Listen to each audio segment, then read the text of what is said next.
Hello and welcome to the Beginner's Handbook. I'm Jordan. I'm Jamie. And in this episode we're going to talk about rememorable games, or how to make your games rememorable, not memorable. Yes. But what we'll do is we'll start with just the usual, which is, have you ever had a game that, whether you've taken notes or not, that you've came to, maybe you've had a break, or maybe you've just came to it the following week, and you've just seemed to remember it all, like you've just started playing and everything fell into place, whether it was you doing the recap or the GM done it, and would be interested to hear any of the cases that you've had as a player that's happened to you. Yeah, and as well as that, the other thing that we'd like to know is, well, how do you normally remember what's went on in previous weeks? Are you an avid note taker? Do you not take notes? Do you have a crazy system of symbols that only you can understand so that no other players can steal your notes and take credit for them? But, whatever it is, then there's comments if you're watching this on YouTube or listening to it, and there's different social media channels that will plonk a link somewhere for that you can click and find that out. Yeah, so basically any tool that you use to keep on top of your current games, even if you're a GM, it might be useful, though you've probably got a system in place for that. But as a player, for sure, that would be super interesting, especially because one of our recent episodes was talking about note-taking in tabletop games.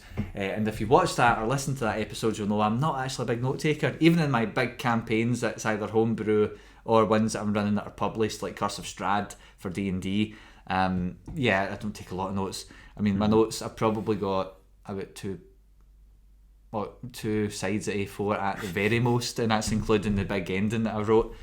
So I mean, literally probably one page of A4 for that whole game. And like, it went well. So just very interested to know about it. So with that in mind, then, what do we mean by rememberable and not memorable? So this is something that Jamie and I had spoke about a wee bit, just about the idea behind it and why not just use the word memorable. But for me, one of the things that recently, and I think I might have touched on this in the last episode, or at least the episode about note-taking, is there's a lot of games that I've done, just especially because I struggle to get time to recap and study games. I think, and like I mentioned Curse of Strahd, in about the year and a half I played it, I stopped having time for prep probably about 6 months to a year in. It was just, everything's busy and I'm doing so many games a week. But what I found was I didn't need to sit and study, other than maybe look at the next area the guys were going to do. I didn't need to look back at notes and things that players had done. It all just seemed to stick, and it was the same for my players. The exception would be if there was maybe a specific detail of an item they picked up or a clue from months prior. That's the exception, but generally the broad strokes, players did remember what they were doing. So when we say rememberable, specifically we're talking about actually how is it you make things stick in people's brains, or at least how is it that I feel like it works, or that we think it works. I don't think it's an exact science. I think it's going to be different for everybody. It depends on the games you do and the complexity of them, and also just depends on your players. If they're super invested in your games, then they're probably going to remember it anyway. But certainly the dwarf games and stuff that we do, I mean, I've maybe not done it so much, but I know other players, they might be chatting to the GM about things like, this, I could love to do this for my character. So they're like bought into it, and it's in their brain more often. For me, normally a game's done and it's finished, and I don't look at it again until I'm running it. Anyway, that's exactly what I mean by rememberable games. Yeah, and again, earlier on, just before we kind of sat down and hit record, the way that you said it kind of meshed kind of well with the way that I was thinking about it, which is that if something's memorable, it's one or two key events that jump out from the rest of the game. Everything else is a kind of murky detail, but it will tend to be something that was really funny, really good, really, surprising or whatever. Whereas something that's rememberable, that's when even the detail is getting picked out from it. Yeah, that's a good point, because I said earlier about Strahd, and generally players knew what was going on. There was an exception with small details or things from a long time ago, and they did take notes. But I looked at one of their notes, or they were reading their notes, and I could see on their screen that it was like literally a page worth, and it was I think there was stuff early on. You could see they had a chunk of notes at the beginning, and there was nothing until someone died, and then there was nothing again, and it was like, so they were only took notes at these big key events, but it was the stuff in between, stuff about the Mad Maids and all sorts, and a whole bunch of things. They brought it back, and there's a lot of stuff that's not even in the Curse of Strahd game that we introduced to that game. There's a bunch of stuff I put in because I thought it'd be fun, and and so what I mean by that is there isn't even prompts for that in the campaign for me to remember that stuff, but it's stuff that I remembered. As a GM, as someone that doesn't spend tons of time prepping, I spoke to a GM recently that had been struggling with prep, and they were asking me about it. I said, have you ever tried running games with no prep? And it was like, come on, are you serious? But I said, well, what, just try it with 1 shots and maybe turn it into 2 or 3 shots and see how you get on, because then I think it's a muscle, number one. For a GM, it's a muscle. It's very different for GMs and players, in my opinion. But at least for players, you're getting to live the experience, and I think that's how it can stick in people's heads more. But with that in mind then, so including the details, it's remembering the game, maybe key events, but also the details and some of the stuff that lies behind that, maybe the overarching stuff that's happening and how some of their choices might have affected bigger things at play in a game, and having players remember that over a long period of time or after a long period of rest between games. That's the core of what it is. And there's a few things that I think I can talk on about it. Whether or not it's useful for yourselves or practical is a whole different thing. Actually, I'd be interested to hear some of your thoughts on some of the nonsense I'm about to say as well, because maybe the next set of games you'll do, I don't know how much prep you do actually, but there's maybe stuff that you could try from what I've got, and then you can go right absolute dog water. So well, it'll be kind of interesting because I've mentioned in episodes before, normally when I'm preparing something, always find myself falling in the trap of getting bogged down in detail, like really, really stupid and pointless things like get a map for everyone. What about music? What about, it's all the stuff that realistically doesn't make a difference. That's the stuff I always fall in the trap with. So it will be interesting later on hearing you talk about it, and if there's anything there that I recognise as kind of starting to go down that path but then falling off it into something else. So that'll be interesting for me. But it's off topic, but see the maps and stuff, is that something, where do you find all that other, like when do you prepare some of that stuff? Is that something you do during your prep stage and stuff, or like during the earlier stages of your prep, I mean, for a game? Or so kind of broad concept, rough idea of events, then I try and get stuff so that when each of those events happens, there's something there. And if I can't find it, then I'll maybe bin an event and change it to something else to then get a map or something to suit. Oh, that's interesting. Okay. I think I'll maybe tie into this later on, but I don't do that at all. Pretty much maps are my last thing that I do. Like, if I don't get one, I don't care. That's pretty much it. The exception being maybe published games, like we tried Strange Aeons and stuff, which is very map heavy. For those who don't know, you could do it kind of theatre of the mind, which had even Strahd, most of that was theatre of the mind, even though there's massive dungeons in it. But anyway, it's interesting. Either that or I use a map as an influence for an event, and then I use it, and so I've already got it. I'm not spending time looking for it. It's just interesting because everybody does it different. But okay, cool. So, all right.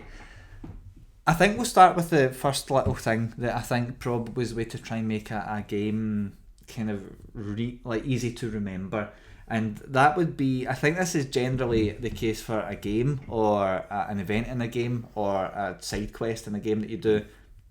One shots are good examples of things that require these, and that's a good game hook or some form of hook to get players into the idea of doing whatever you've asked them to do. For one shots, if it's now not all hooks are great. You don't even need a really good hook to make a game memorable, because for the most part what people are going to remember is the stuff that happens during the game. Why they done it's maybe not so important, like in retrospect, but certainly to get them involved it's important, and that's a good game hook basically. good hooks would be something to the effect of, well, I'm saying good, a hook could be something to the effect of, like, in Chariot of the Gods, the alien cinematic scenarios, you're going to detect or investigate a emergency signal, a distress signal, emergency distress signal, so you have to go and do it. So that's the kind of motivation for going there. It's not a good motivation because you kind of force people to do it, but it's still a motivation, a reason to go there. And certainly with players I've ran that for and had breaks in between, you know, they've went, we checked out a distress signal and then we did that, and then they start explaining the whole game. You're like, oh my god, these guys remembered everything that happened, and I didn't at the time. I was more surprised at that. And I did corroborate it with some notes I did take during the night. So I think the first one's a good game hook. That's the first. That's like the initial bullet point or the flag or the milestone for the start of that adventure or scenario. One shots, like I said, good examples. Chariot of the Gods isn't a one shot, but Cthulhu has a lot of good ones, good examples. The Grindhouse collection, I've spoken about this before. There's one in that called the Hoodlums. It starts off with one of the... Oh no, did you play Hoodlums? No. That's fine. I don't even know if we can play it. We've got so much going on. Hoodlums, anyway, it's actually an additional adventure in the Grindhouse collection. It's a pre-gen, and this is why I suggest trying one-shots, because they usually have this formula down quite well. But Hoodlums, it starts off a group of D&D players, or at least a group of young teens who play D&D, but they're out to get high and smashed inside a dodgy abandoned rail. I think it's like an abandoned railway or something like that. I can't remember. But the game starts with a pal being nicked, like disappeared, abducted. You hear him screaming, he's gone, and you investigate it, and there's blood everywhere. It's very violent. It's a big start, and players go, "Oh crap, we need to go get our pal." So that's like a good example of a very quick and simple hook to get people into it. It helps if you dash a wee bit of, I pretended for one of the other guys I ran that for, that was supposed to be his player, and I said I was going to play his character, and then he get killed off, and I went, oh crap, that's one of the PCs dead, and I'm just like... But, so that's an example. Have you got anything about that you'd like to add, or...? No, I mean, I think that's kind of pretty self-explanatory. I mean, ultimately, when you're sitting there with your players, you've got to create that itch so that they can go and scratch it. Have you ever had a game that didn't happen where the itch wasn't there? I have, but I don't... Yes. Example? I do want to give it. I've got plenty of examples that aren't the games we've played. But I can't think of anything like specifically, but just like just taking the Alien game for example. It's a bit of trash, the Alien game. Yeah, well, with that, it didn't happen in that. Yeah. But because of the forced element, and you go, right, so we're turning up to a ship that's got a distress signal. We're specifically playing a game based on Alien. Wonder what's going to happen. Death, mayhem. Do you know, let's just give it a wide berth. There's the overthinking part. So it didn't happen because, you know, for that game we wanted to go in it and see. Well, to be fair, your agenda told you what was going on. But most people's don't. Oh, for those who have played it, you get agendas, and so. But no, totally for sure. There's games that I've played, to give you an example of not having a hook. I remember there's a GM that we've been running with. We've kind of put a hiatus on it for now. But playing the games, I mean the hiatus. But there was one where this guy was running a long form campaign, and to my absolute dread, he said it was going to be planned 2 years worth. And I went, oh god, I've got so many games that I do not have time for 2 years. If it happens, it happens. But I'm not going to say yes to it's different if it's organic. But what prompted someone to ask was we ended up doing stuff, and it felt like we just floated around. There was nothing really happening in that game. We've probably had games like that. I can't think of one off the top of my head, but whether it was probably me that ran them, that's why I don't remember it. But so there was this guy, the GM, and there was no real motivation. Week by week, I struggle to remember, unless it's like really something like I'm invested in. I'm going to struggle to remember it if I'm playing someone else's game, and that's just because I just do so many. Weirdly, the exceptional with like some of the last few dwarf games or some of the, like, there was games that I was reiterating stuff when we revisited the dwarf game right before we finished it again. I was hitting with details that even the GM forgot, and I was like, I think I said that. I can't believe I remember this. With that one, just throwing that out, is that because there was a pause and a break, or is that because the way the story went just clicked a bit better with you? I don't know exactly, but I think because especially the hook, because I think we're going to investigate I think we're going to check out like the treasure that we got, or the special items. I think because there was a break, and it was quite it was a decent one, because I'd mentioned about cycling games out, and we've spoke about cycling. I think we've not. I don't think. But we tried out different games. We had a wee hiatus from the main campaign and did a bunch of games. And I said that would be good to keep going, because I mean, I get a bit fatigued with D&D because I'm not that into some of the way the system is. I don't dislike it. I play so much of it. It's just a bit kind of repetitive now, just because I've done it so much. Familiarity, so fatigue. Yeah, but this is a weird thing. It's, even though we had a big break and a whole bunch of different games, I'd ran 2 different games I think during that time. We tried one of your games, I think, unless it was the time before. Yeah. But there was a whole bunch of stuff. We came back to this dwarf game. I think part of it was the hook was very, very clear what we were going to do next, and especially when we started, big motivation to go in, and then actually more stuff revealed. It just became super clear. And honestly, with those games that the GM runs, I can't believe there's something the way he's running it that sticks with me, and I think a big part of it is clear hooks. But in the case where there's not, I struggle to remember on a week by week basis, not even like a long break. And certainly what happened with this guy's game, I found that this is the other GM I'm talking about now, where we found out we were kind of shoehorned into following a family to do stuff for people we didn't like and didn't like us and tried to kill us, and then we're going, well, why do we even care what they're talking about? And we weren't even going there, we just get kind of railroaded there. And then a lot of the players, I think, reflected this, at least reading between the lines, where we didn't really want to keep going. I was like, let's just do it, because I'm thinking, as a GM, I'm just like, who cares? Just like, let's just play the game. Like, who cares? Let's not argue with the guy. Let's let him have his. GM wants to have fun too, So we did this stuff and all that. And I said we could kill him later, and that became a decent enough hook to remember why we were even doing it in the first place. Yeah. But yeah, so I found that not having a clear hook in mind to start us off on that loop of games that we were doing, that I just didn't. I wasn't bought in, and then that also meant I didn't really remember it because I wasn't interested. So a hook's really important, I would say. I think that's like the key first thing. And hooks, actually I'll come to that later. But hooks are really important. I think it's probably what I would say. Yeah, I would agree, because I mean, excluding whatever the players are doing, then every single one of them is relying on that for, how their character's gonna progress forward and do whatever they're doing. So it is going to be the most important thing. And again, a wee kind of side shoot, just as a GM to watch out for. Just watch out if your players are really clicking with a character. Because if they're playing somebody that they're not particularly interested in, then they're either going to be making decisions that are potentially erratic, which is then going to derail from what you're trying to do, and then it just kind of has knock-on effects and things.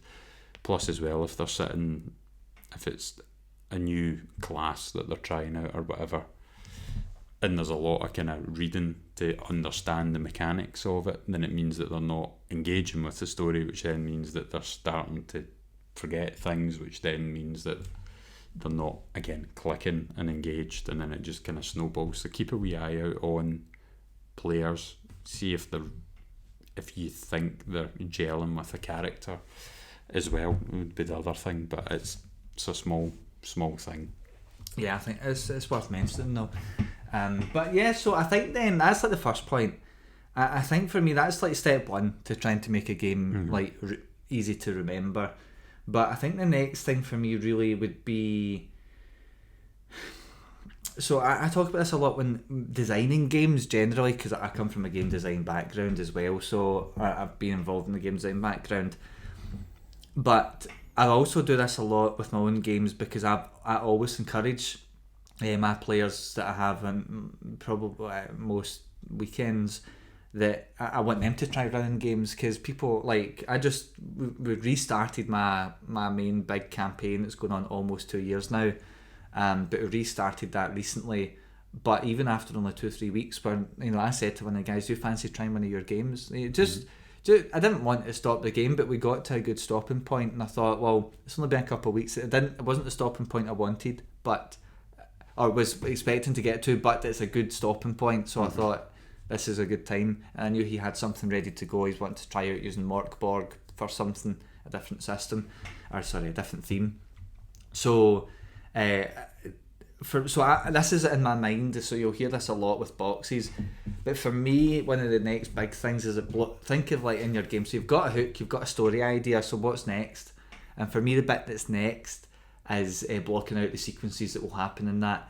Probably the best way to block out your sequences is to have one or a couple per event that you're going to have in your game. I always think in events first, almost like a timeline, and then I look at where the sequences, or what the sequences each one's going to be, what it might involve, and a plan B. Usually plan B is not fleshed out, or there might not be one at all, and I just rely on my improvisation muscle to pick up the slack. But staring at a blank box in panic. I had a game where I had my notes. I pretended I was reading notes to the guys. It was, I think, when we kicked off that long campaign, I pretended I had my notes, and I was like, I'll refer to my notes. And they're going, "I can't believe you get notes for everything, Jordan." I was like, "There you go, have a look." And it was like, because I went to the loo, and somebody was like going to look to see what was happening next. They were joking. I was like, "You can have a look." And I showed them, there was nothing on the paper. They're like, "What the hell?" Not as if it was like a pure genius story or anything. They just were like, "Jesus, man, what are you doing?" But blocking out your sequences and having them done in a way that you could almost have them like their own separate little encounters within your game. That's definitely something to do. This isn't something just to do in a story where you block them out. Like you've got Act 1, 2 and 3 in a lot of stories. Yeah. But I'm actually talking about going further than that, and you're blocking out your events to have a few different things that will happen. You don't need to write thousands of words for it. Just a few bullet points. What's the headers of that event?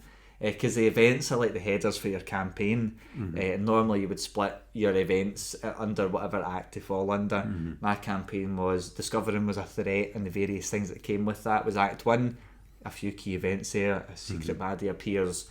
There's someone that interrupted. There was a town that was destroyed. Fight a mini boss. That kind of was it.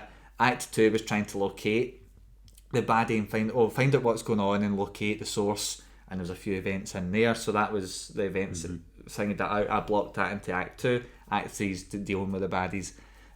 All of that was just all an A to Z sequence almost of what was happening, but I then put them in boxes that I could then say, we finished Act 1, it's got a clear ending, cool, we can take a break. Act 2, same thing. Act 3, we're done, no more act. But so that's fine. That's the mentality I've got with games, just to try and describe what I mean by blocking out your sequences. But I'm talking about that on a game by game basis. So I'm coming. I shouldn't say that in case it spoils. In case no, they're not going to be there. It's going to be way before they'll be finished. They'll either be dead, or they'll be past it if they ever see it. But so the guys are about a great way to start a sentence. They'll either be dead. Yeah. So the next thing the guys are going to do, I mean, this is part of, they're still not done this big sequence, because the last game they all had sex in it. That was it. There was no combat sequences at all. But this one, they're going to a village to try and find a big clue for the big evil baddie in the game. There's a big clue there, and that's all they know.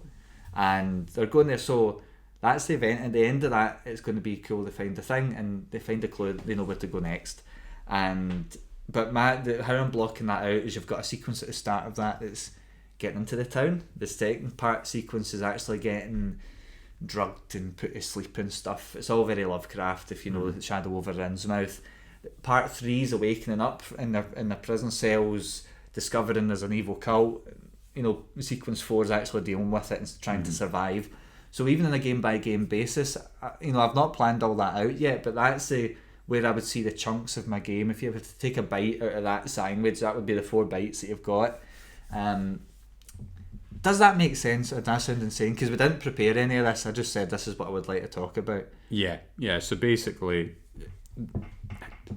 regardless of how many acts or parts or whatever Whatever. you've got. The long and the short is you need a setup, you need a crisis or a problem, and then you need a resolution at its most basic form. That's going to help get you through, and you need those broad stroke events. And again, you can then further break them down to suit yourself, and rather than blocking out, as Jordan thinks about it, through again your job and other things as much as anything.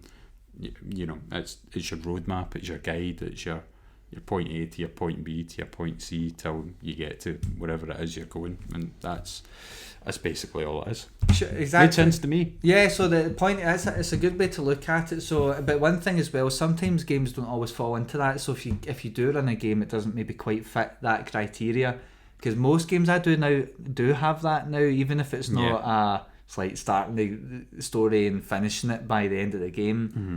But there's going to be ways you can break all that down. It's just getting those little chunks. And think of it just like, if you can make a bullet point for that sequence, what would it be? Yeah. And what you should be able to do is take that 2, 3, 4 sequence, whatever it is, bullet points, and that should paint the picture for that part of the story. Yeah. Specifically, the game you're running that night. And the reason for that is, I don't even know what's going to happen on Friday with that game, you know. But I do know that that's the 4 key parts of the game that I'll be running. So what that means is when I'm doing my prep, which is going to take me 10 minutes, I'm going to be like, I wish I'd prepped more. I do it every week, and I'm like, I wish I'd done more prep. And then I go, well, I didn't have time, who cares? But so that means what I know is I can find ways to make that little piece interesting. What is it that people gain from each one of these tiny little sequences? At the start, I talked about going to the town. They're going to go, they've been told bad things about the town, but the thing they'll discover is actually the town's friendly. That's weird, and now, but they've just realised they actually started this last time, but it was weird because all the townspeople knew their names, so their stuff. So the whole point of sequence 1 is actually going to be they've realised something's wrong, like really wrong in this town. The second one's going to be they're going to realise they're bad. The third one, so that's like the kind of reveal for each little sequence I've got. And if you boil it down, it's really just evil town, you want to get out and survive it.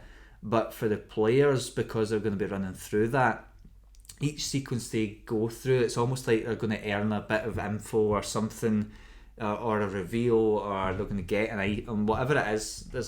They're rewarded for each sequence they actually manage to survive through. And I think that's something that, particularly the guy that runs the dwarf game, I think that's probably something as brutal as the last set was with the big siege. There was stuff happening in there that we were learning something, or there was something we could hold on to. Like I killed one of the other characters. I think you died at one bit, and then the next game I killed the other player character because I didn't trust him and stuff in the game. I think that was the that was the finale, followed by the encore in that particular game. Yeah, so but that's just like that. There was little bits. Each little game we had, there was at least a couple different things that we took away from that. Like, it wasn't even big plot points. Some of it, they're big plot points, but not all of it needs to be like that. For my players, we actually ended on the weird town thing. But they're now they're coming in like suspicious and stuff, and so that was the thing they got with that. It was there's some expectations were changed when they actually seen they were friendly, but they were switched back again when they realised something's wrong. So stuff like that is the main thing that I'm talking about when I talk about sequences. I really hope that makes sense, but maybe my brain's all messed up and that's why it doesn't. But the sequences is really important. I just think it's a good way to think about it. And it's not super complicated. It's just more in a campaign setting. It's like you've got your key events that you can break in however you want. But regardless of the event might not be one game. It might be 4 games. But regardless of all of that, it's about looking at the current game you're going to do, because you're going to be preparing what will they probably do tonight, even if they don't probably follow it. You can certainly go, what if we were to stop an hour in, what would happen? How could I make that a good stopping point? You know. And look at it that way and see what they earn throughout the different sections of the game you're running that night. I think that's my main thing for that, because it's almost like a footnote in your mind for each part, and I think that's why I've been picking up a lot of that. The guys running the dwarf game, his games, because there's no excuse. I'm terrible with remembering games. There is absolutely no reason that I should remember the stuff I've remembered in that. And it's the same thing with my players with Chariot of the Gods. We took about 4, 5, 6 months between Act 2 and Act 3. Like, it's organised in acts. But we had a break. Sorry, it was the end of Act 1, and we got in the middle of Act 2, and we took about 3, 4, 5, 6 months. And when we actually went back to play it, it was... They knew it. They recited the whole thing to me. And I'd ran that about 4 times between when they played it and took a break and they played it again. So, I mean, I had no idea what they'd actually done, because everybody, it's different. So, but what I learned through running that with them, even though they only really did Act 1, they had the hook at the start, and then the next part was seeing that there was like brutal violence and like people shooting their own brains out with shotguns and stuff. Then they realised that there was an infection on board, there was like spores, then they actually went to repair it, and they realised they released an infection. So these were all tiny little sequences in the one game we played that was easy for them to pick up on, because it was something key that even if it wasn't immediately important or dramatic, once they started the ball rolling with it, they were going, oh yeah. And then we went into the vents and seen there were spores that when I was repairing it burst. And that's when the life support systems came up, and they've kind of made their A to Z trail, or the join the dots that they made. So yeah, that's what I'll say. I'll maybe stop there on sequences. But any questions actually with what I've said there? If there is anything that doesn't make sense. No, I mean, that's the main thing. It all makes sense, and again, just sort of picking up a wee bit on what you're saying, like from when you're coming up with the sequences as well. You mentioned about like the different parts running over different games. One thing to watch out for, I would say, is that if like the first game is the setup, the second game is the crisis or whatever, and then as you're going through that crisis, that's going on from game 2 to 3 to 4 to 5 and it's the same problem that you haven't got any resolution to, that the players can start to lose that connection, because it can potentially start to become the never-ending problem. Whereas if they're dealing with the ultimate goal, but within that there's mini crises that are happening, that then gives you a new setup, problem, resolution to continue on that journey, then that'll help kind of knock that in the head. That's interesting. I like that way of looking at it. So not every sequence I've got has a problem, resolution like that arc in there. Specifically, just when I talk about the sequences, just for those listening, it's like your games. You might still be, us doing like the Big Siege, the Dwarf game, that went on a couple of games or something, or 3 or 4 games, whatever it was.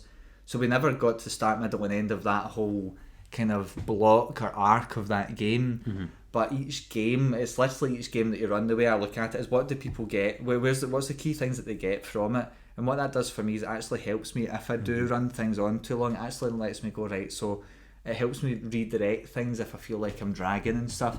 It's a good point that it's worth thinking about, especially when you're making your sequences. I'm always thinking, how do I give people something as part of this game? What's the key things that they earn during it? And that actually helps me break things up. It also helps me do pauses in the game so that people can go out for cigarette breaks. But it also lets me, so stuff like that as well, like any small breaks, like I can plan everything around that. So little sequences in the game you're running, regardless of even the overall story. I probably brought in too much when I was talking about sequences, but it's just about looking at the game you're just about to run and take it out and see, like, what's the little chunks, what's like the little bites that people will get out of this. And it's actually that, what you've mentioned there, it's doing that's actually helped me avoid dragging things on too long and not resolving things that maybe should have been resolved. Well, again, with that kind of siege sequence, I felt personally, I don't know how you felt about it, that it was the same problem that was carrying on, and that at no point did I feel that we had to do much kind of crisis management of, I know the big the big major ultimate problem is that, you're trapped in a place that you don't see a way out of and that you're probably going to die, but do you know what, this is just sprung up and this is now more important to deal with because I won't be able to even think about worrying about that because this is potentially going to kill us or trap us or whatever the thing is. That didn't feel like there was the crisis management part getting engaged much, and it didn't feel like there was a lot of kind of juggling that you had to do. It just was the main problem that kind of felt that it was rolling on. That's interesting, because one of the things I found that I did early on was I always had the vision in my head, like this is what I want. Even I did events, like I was like, oh, here's all the key events in the story, but it was so abstract, and it's only over the last year where I've actually broke it down, like what's going to make this game good for people, like what are people getting every hour or so. Because if I'm going to do a game, this is maybe in part why I'm a bit like done or bored with D&D combat, because it goes on so damn long. And in my opinion, if I've got an hour and a half, 2 hours, and there's not something players get as a result of that, then I'm kind of like, maybe I need to clear up my story, maybe I need to figure out that thing. And maybe with looking at each on a game by game basis when we were doing the siege, it's actually a case of going, so what's the new piece that people are getting at each part of this? Like maybe is there any reveals? Is there just one? Is the whole game just one big sequence, which is fair enough? Or is there more to it? I find the more sequences there are, you don't want too many, but you want a couple at least in your game. Because think of it like that's the bookmarks, how many bookmarks in that one game there is. And the Alien game we did lasted 2.5 hours. It wasn't even long with my pals. And then we had months away and they were like coming back. And they knew everything. No one took a damn note in that game. And everybody was drunk off their ass as well. So... and everybody remembered it, including myself, even though I'd run it 4 times before they got to play it again. So, sequences, really, really good way to do it. The way to do it, think of it like building blocks. If you have your main story and you've got whatever it is, look at your game and draw boxes on your paper and go, what is the things that you can give to your players, their currency, almost, in terms of storytelling. I just find that better than trying to write stuff. I'm not a writer. So I'm not going to waste my time trying to write a full story. Most of my bullet points would scare the hell out of some of the GMs I know.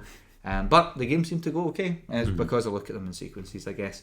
Yeah, but and again with that, although you're talking about a lack of prep and a lack of notes and a lack of this and that and whatever, there's still a clear direction that it's moving in. It's never like people are turning up and you're literally making it up right there and then. Yeah. You're going, well, I know this is where everybody is starting off from.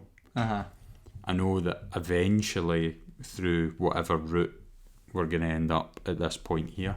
And it's a phrase that somebody said to me ages and ages back, which is start right, end right, and it doesn't matter what happens in the middle.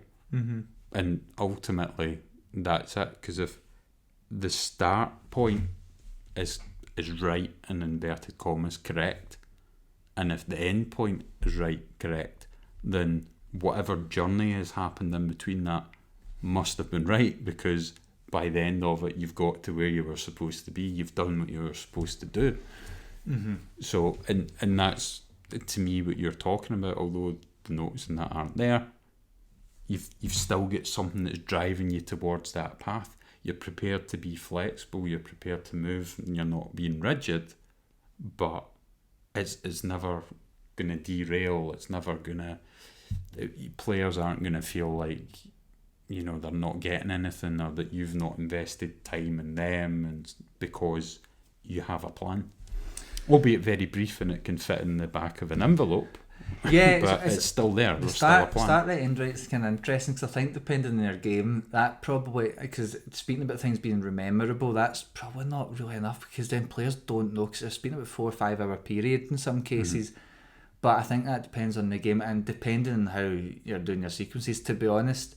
If you start and end right, that's all you need, because remembering the start will knock on to the other little things. If you've done clear sequences that they end in a way that's a clear image in someone's head, if you think of it like like a picture of you were to a picture tells 1,000 words type thing. If you almost had a snapshot of what that first hour of the game is, players are going to just all the bits will start to connect for them. I've got a wee trick for that too to help stir people's minds who forget to, but I'll talk about that another time. But yeah, and I think the thing that so my last thing then it's hook is the first one. The second thing is block out your games. I know I was going all grand. This is talking about abstract and bringing it in, but let's just get to brass tacks. Look at the game you're going to run that night and look at what the sequences are going to be. The chances are they will change, but I think the reason I remember a lot of my games now, and I think particularly the GM that runs the Dwarf game, is because I'm not trying to remember the details. I know it's going to be hard to remember it. I'm going to rely on my own ability to just pick up the pieces when we're talking about it, because I need my memory jogged. But my sequences in all my games now are just simple concepts to remember. That's it. And it means if they change, then I can if I need to alter it, and maybe I do need to wing it in a game, but at least I can summarise that sequence in my head. Like the last game, everybody had sex at the end, but I went, alright, cool, that's the last sequence done. Like I don't need to remember the details. I don't need to know who went off with who and who role played and who failed their performance checks. I don't care about all that. I just know they all went for it at the end, like a bunch of animals, and it was fun and they had a laugh. But that's what I mean. It's like simple abstract, simple. It's almost like pictures in my head rather than it actually being lore, details and scrolls of lore. But so that's the second one. The last one then for me is hold on, I can't actually remember exactly what I get the wording right. I was just determining the ending. That's right. And this is a follow on from the sequences. Yeah. Because a nice way to look at the sequences is if you run out of time at the end of a night. One of my big pet peeves with games is when somebody says I will be done for 11 and then I'm still sitting there at flaming 11:45, and I will. Like, I don't do this don't do that anymore. Like, I'm not anything that bad. I might hang about a bit later, but I'm not going to sit and wait an hour after because I'm busy. Like, and it's just I'm up early for work and things, so it really bugs me. Whereas the games I do, they generally stop when I say they're going to stop, but that's because I know the sequences, and if we don't get quite to the next one, then worst case scenario, maybe it's not a good ending, but you can just finish the end of that sequence. You'll just know in your head that you never quite reached the end, and you got to like, so my players last time, I thought they would actually get into the spooky town that I was talking about that they're investigating in that big campaign. They actually only got to visiting the town, but I now know, okay, they got to that sequence, the end of that sequence, cool, done. And now I know what to do next time. I mean, I don't even need to prep the game. I know I don't, because I know exactly what's going to happen now. So, it's just determining an ending. I think it's a good one. And sequences is going to be like the big way to bolster that, because if you end in something they gain something from it, they gain knowledge. There's maybe a subversion of expectations. Maybe the last sequence is a fight. Maybe it's just a roleplay scenario that's just about laughing and having fun. Whatever it is, whatever the players get almost is like a memory or like a reward for doing it. That's going to give you an ending that it will be easy for them to pick that start point with a hook, and hopefully they'll remember that end point, because it should be something maybe not necessarily good, but something that sticks out just in their head, whether it's just they picture it better than other bits. That's something that they can do. And then for you as a GM, it's very easy to go, right, what happened last time? Right, okay, that was the ending point. The only times I've not had that is things like published games like Curse of Strahd, and it's vastly more complicated. But even then, you do start once to talk about it, you can remember these sequences you've done again. So yeah, I think that's all I was saying. I don't want to labour that. The sequences was the hard one because I'm trying to describe it and I realise I've not thought about it until now. So yeah. And again, like, knowing what your ending is going to be, again, to me, like, if you're coming up with a game or whatever, knowing what the end point's going to be makes it easier to figure out what the motivation's going to be, which then lets you figure out how to connect those 2 points together. So I get, you can make an argument for anything, but I think having the ending solid is probably one of the most important ones to look at, because it's like, if you imagine climbing a mountain or something, you get to the top of it and it's misty and you can't see anything.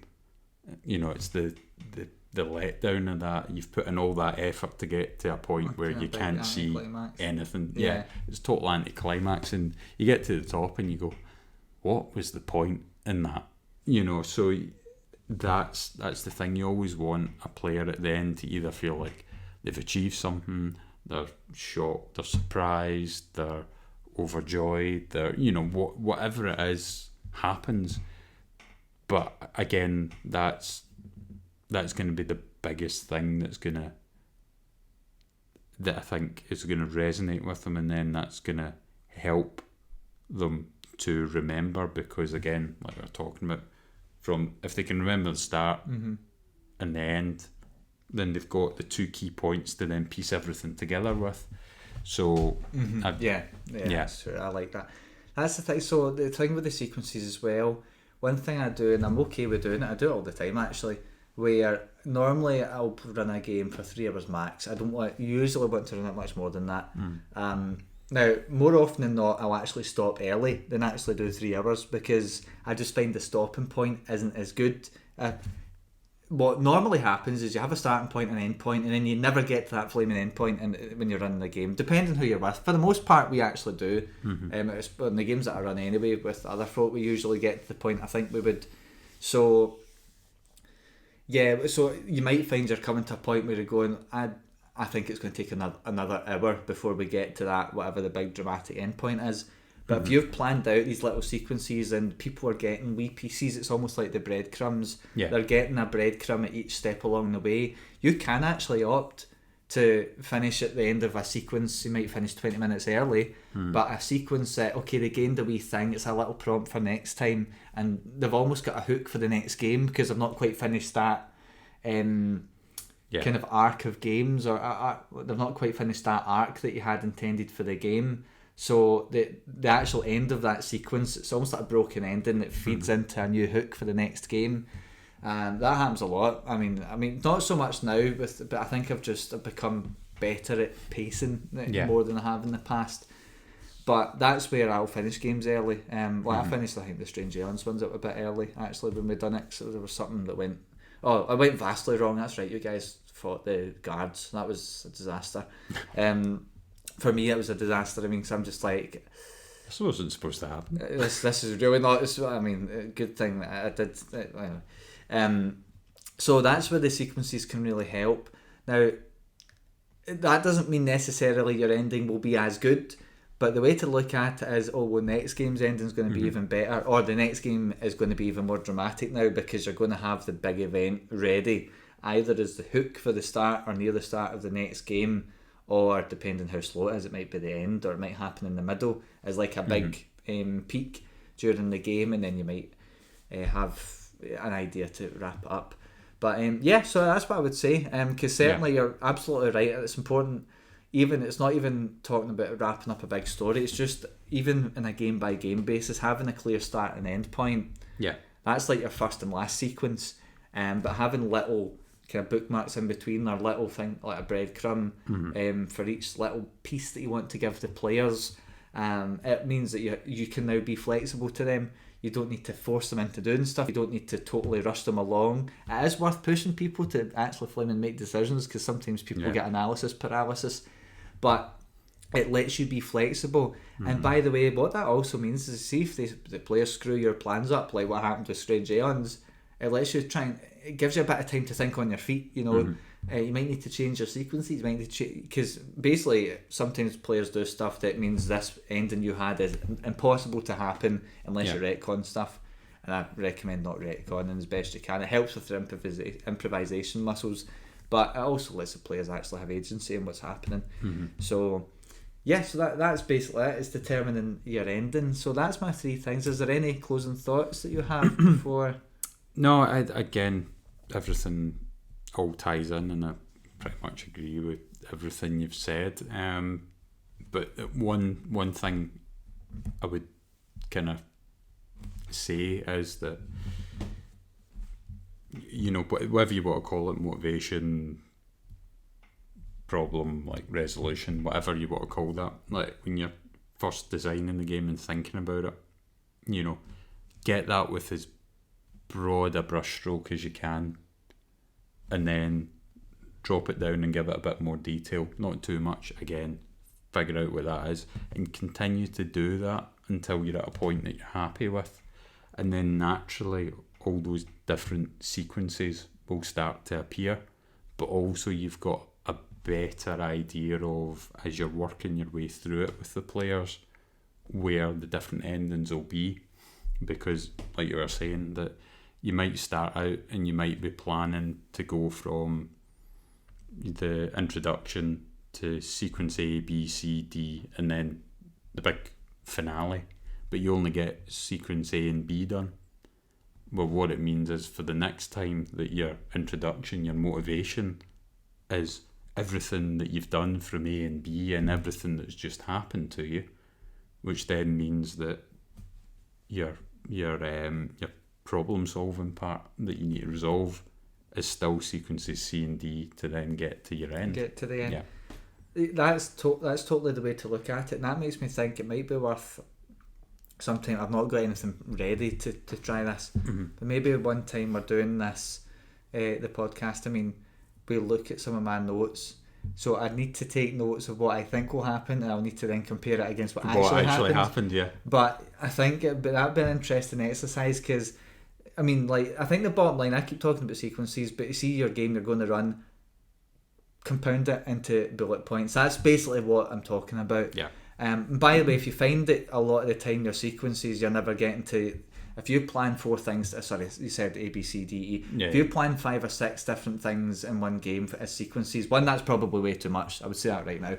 But if you find you're frequently never reaching that point, then you know what to do is bring that amount down, and it helps you actually figure out what the pacing is for your games. And some groups are faster, or some are less. Some game systems actually allow players to achieve stuff faster. The other thing to point out, just whilst it's popped in my head, if, like Jordan's saying, if you've got 5 or 6 things thought out, but you're not managing to tick all those boxes off, then you're probably thinking in like campaign mode rather than game mode or one-shot mode or whatever. The fact that you've got those points, so rather than instantly going, alright, okay, well, I need to bin that and then drop it down, keep your 5 or 6 points, but just draw a line through the middle of it and go, I'm only going to get 3 done, and then another 3 done, and then that's a 2-part. That's exactly a 2-shot rather than the 1-shot. Yeah, I mean, I've said before, I think I've said before, but I've told you before, I often write my games like 1-shots. Now, that doesn't mean there's a great start and end point, but there's enough to connect the other 1-shots that are run. Especially if we take breaks, I want to make sure that somebody can summarise what happened last game if they've taken a 7 or 8 week break, and most of the time actually that does happen now. So, but what that does, what Jamie's saying there about just putting a line through something, if you find you're not meeting it, look at how many on average of your little sequences you've kind of planned out that you are getting through. And what it do is actually, you can even take some of your future games you're planning and just focus on those 3, because that will allow you to flesh things out, and it also lets you think of contingency plans, which you need. I was thinking on my feet with Strange Aeons when they killed, they instantly attacked some of the guards. If you played Strange Aeons, there's guards at the barricade. It's one of the first people you come against that are not hostile. Instantly, it wasn't you, but instantly the party started assaulting them, and I'm going, oh my god, this is all super. If they're aggressive with these guys, they're not making it, because there's a lot of them. I don't know if you've seen how many's there, but but the thing is, I knew that a sequence would be going and doing this. I knew that they would then be seeing the little rat person. There was the whole stuff at the start, but so it meant, now it did totally, I was thinking big term, I'm like, I'm screwed, but I went, right, let's deal with it first in this. So and then I dealt with it, how did we resolve this. And what's good ultimately with thinking sequences, it does let you be flexible. For example, I tried to drug players in a game, in a Call of Cthulhu game, because there was guys after them and stuff, and they never accepted any food or drink. And I went, well, that totally screws my plans. But because I knew that the sequence was they had to get poisoned, not to make them pass out, but to get them poisoned so they were sick, and then they were thinking something else was going on. But it allowed me, while they refused all the drinks and the food that they were getting offered, I actually decided that somebody was going to prick them with a poison with the drug in it. So the sequence was actually the same. It was just the circumstance to reach the sequence was different. It was narratively appropriate, but it also meant that I could get things happening without railroading people. And because they thought creatively, I only had one of them get sick. So so it helps with things like that too. So I think that's me. I'll tie off there because I could talk ages for examples, but I don't want to do that. Yeah, a wee micro point there as well. Although we've been talking about this from a kind of like story point of view, and how you would design a campaign or that sort of a thing. If you end up with a problem like Jordan had as well, then it's really easy for people to panic and kind of try and find difficulty in averting a crisis that's coming up. But using that kind of overall concept of look at what's going on, identify the problem, and then think about what the resolution is. If something gets, if you get thrown a curveball, then if you figure out each of those steps, then it'll help you come up with whatever the solution's going to be. Yeah, totally. Because you see with that Strange Aliens, at that end of that sequence, if we want to call it that, was to be invited into the chapel. That was the end of that sequence. And I went, well, Christ, either they start a fight with the chapel or they get invited in. So I had to go, well, narratively to make this work. See, if it was my own game, I would have probably just had you fight them all and see, because it's a homebrew and you can be more flexible. But with that game, it's very important because otherwise there's a lot of bad stuff, and I can't go into it because I'll spoil it for you. But I knew that, but I just had to think on my feet, and I worked out. I can't remember how it worked out, but he's ended up negotiating. I think they maybe deferred to you at some point. I can't remember exactly how it was. He's actually skipped a whole bunch of stuff because you've done that. That's not bad though. It's stuff you can pick up later, or you don't even need to do now. So. Yeah, it lets. I knew that sequence, I needed it to end like that because it was published like that, but and I wasn't interested in homebrewing it. The sequence was still the same. It was just the circumstance was different, and actually, you've made reparations very well. Hopefully, you felt it was realistic, but based on what's going on, actually, it made a lot of sense, and the love was not lost in the end. So. But yeah, okay, I think that's it from us then. So that's just how to make games more memorable. We've got another episode that we want to do in this that can enhance everything we've spoke about. We'll probably go into a wee bit more detail about what we mean, maybe reiterate it and make sure it makes sense. Yeah. But there's little tips, tricks and kind of strategies that I use. I've alluded to a couple already, but I'll go into a bit more detail and provide some examples why that is. But the three main things here basically was deciding on a good motivation to start on, which I suppose is your first sequence, and then blocking out your game, the game that you're running on the night, forgetting like the overarching thing. If you're running 4 games, it doesn't matter. Focus on the game you're running that night first, and put that into little blocks of sequences that you can use.